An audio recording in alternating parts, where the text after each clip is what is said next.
Voilà, c'est bien comme ça, chers téléspectateurs. J'en profite aussi de saluer la révérence, avec beaucoup de références, le président de la République, Félix Antoine Tshisekedi. Avec tout ce respect, Monsieur Prosper Kitenge, analyste, nous allons procéder par l'autre section de questionnaire et parlez-nous un peu du manque d'industrialisation en Afrique. Qu'est-ce qu'il faut faire? Oui, le manque d'industrialisation en Afrique, c'est un problème très crucial. Aujourd'hui, nous voyons nos jeunes, les Congolais, qui sont en train de partir toujours ailleurs, à l'étranger. Pourquoi ils partent toujours en Europe, en Amérique et au Canada? C'est puisqu'ils cherchent les emplois. Puisqu'ils ont un chez eux qui ne leur donne pas un espoir. Mais nous savons une chose. Là où ils partent chercher l'espoir, c'est puisque les autochtones de là, ou les dirigeants de là, ils ont implémenté un système qui permet qu'à ce que les emplois soient là. Quel est ce système-là? Le seul système qui permet que les emplois soient là, ce n'est qu'un système qui facilite le financement des projets industriels. Comme ici chez nous au Congo où nous sommes, vous savez que nous sommes un pays africain. Aujourd'hui, c'est l'Afrique qui a au moins 30% des ressources naturelles. Et non seulement les ressources naturelles utilisées comme matière première, mais elle a aussi une grande partie de la population jeune.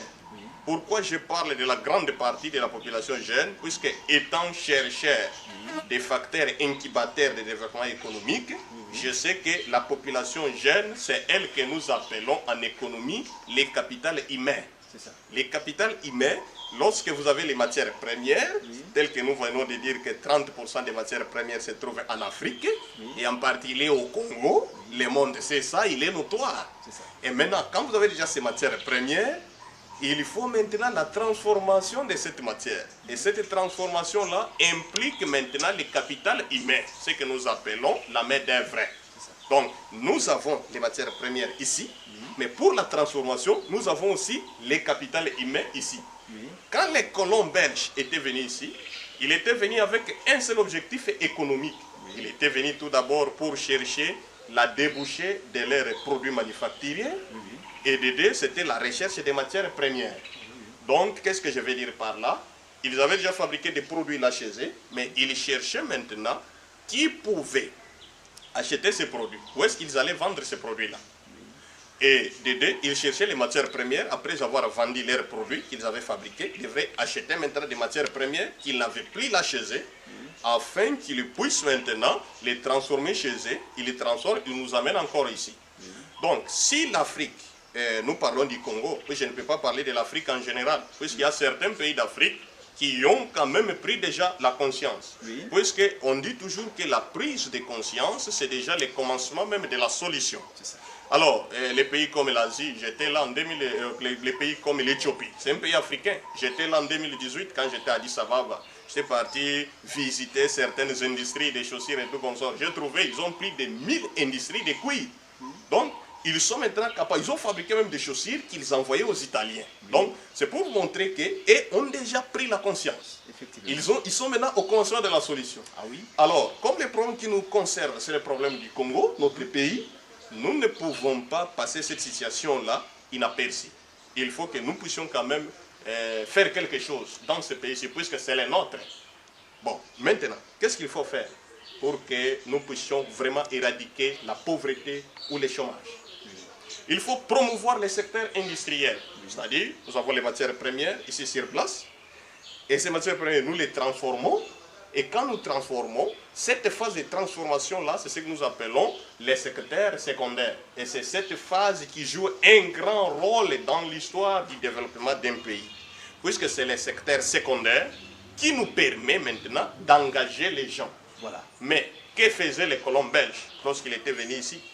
Il vient ici, il vous achète les matières premières. Il peut vous acheter les cuivres.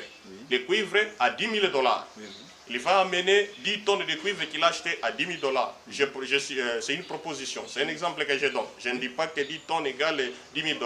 Il prend ces 10 tonnes de cuivre qu'il va amener en Belgique. Et quand il arrive là en Belgique, il va maintenant procéder au secteur secondaire. Il va engager les jeunes Belges qui vont maintenant travailler dans cette industrie de transformation des cuivres qu'ils avaient achetés au Congo en lingots. Oui. Maintenant, ça va maintenant, ils vont fabriquer maintenant des câbles, des fils conducteurs de courant électrique. Et quand ils vont fabriquer, ils doivent maintenant payer les jeunes Belges là. Et ces jeunes Belges seront contents que non, nous avons trouvé l'emploi, tout ça. Ils vont aussi vivre avec leur foyer. Voilà.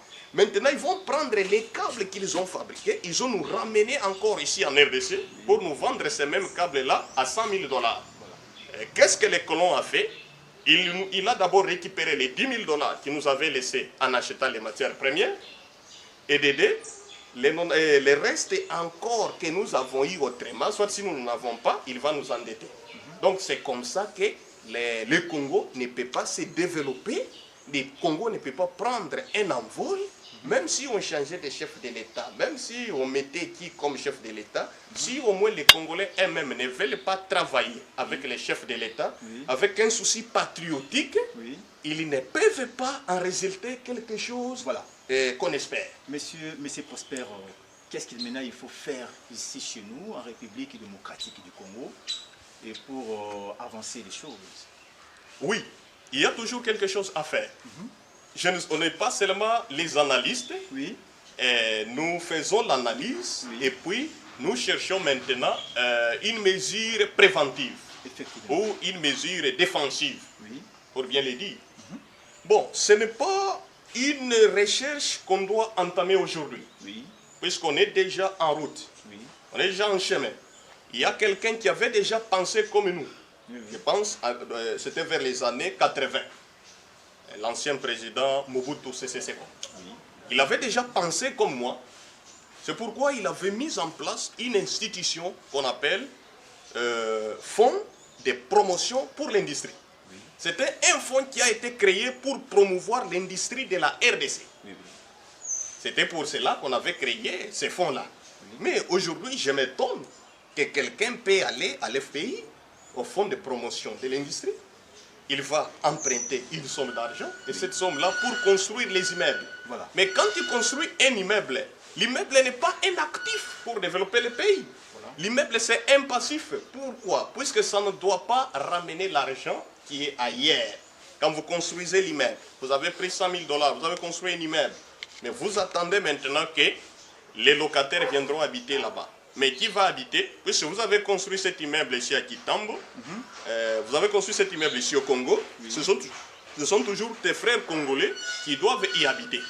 Ce magazine touche à sa fin. Si vous avez aimé, dites merci à Ben Kadi Kabantou et derrière la caméra.